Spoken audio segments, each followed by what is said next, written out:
you are dealing with heavy subject matter and confronting heavy subject matter as the youth on this panel. You're people who are talking about femicide, about rape, about sexual harassment, about female genital mutilation. I grew up in a slum, and I witnessed a lot of violence, especially violence against women. Can we give the same energy in celebrating survivors that we give in mourning for victims that we've lost? There is, for example, a saying in my community that if your husband doesn't beat you, then he doesn't love you. We are empowering the survivors to educate more. What was that moment that spurred you into action, and what is it that inspired you as an African youth to say, hey, I am going to go and contribute, part of my work to this cause? When it comes to things like FGM or lack of access to education, as our colleague from Tanzania alluded to, I think it just came from the realization that it could have so easily been me who was in that situation. I know how to being forced to do some things that you're not willing to do. I know how it feels to be forced into the marriage that you're not interested in. On violence and harassment in the workplace, and in this recommendation there is a greater emphasis on gender-based violence, because when you are in the workplace, it's another context that also needs specific attention.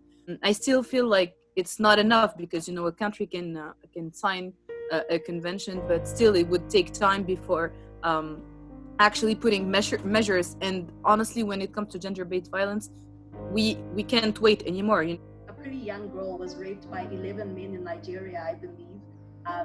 Hashtag justice for Uwa. Back in 2014, when we were looking for the Chibok girls, there was hashtag bring back our girls.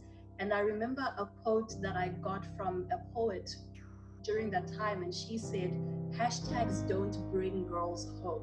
Is social media activism relevant, and is it effective? And even now, Justice for Uwa in Nigeria, where I'm currently based, now we're seeing the governors across the state have set up, are looking to set up a committee on gender-based violence. It's very tragic, but sometimes you need that public outcry to spur on some action. That in Uganda we have social media tax, and so many young people own smartphones, but they can't get to social media. Why? Because it is they're unemployed and they don't have money to buy tax. As much as we need it, we need to take action. And I think with having a seat at the table and with rising up comes a lot of exposure, right? And sometimes maybe even a lot of prestige. So people are glamorized as activists. But I also want to move from like the glamorous side of it, which is, okay, take up arms, have a seat at the table. What are the challenges on the ground? You know it. You've worked in the organizations. You have positions. It seems like there are a lot of conversations that happen among activists, among people and youth that are active. We throw out terms like toxic masculinity, like patriarchy leading to gender-based violence. And sometimes these terms are not accessible to the people that want to be a part of the conversations.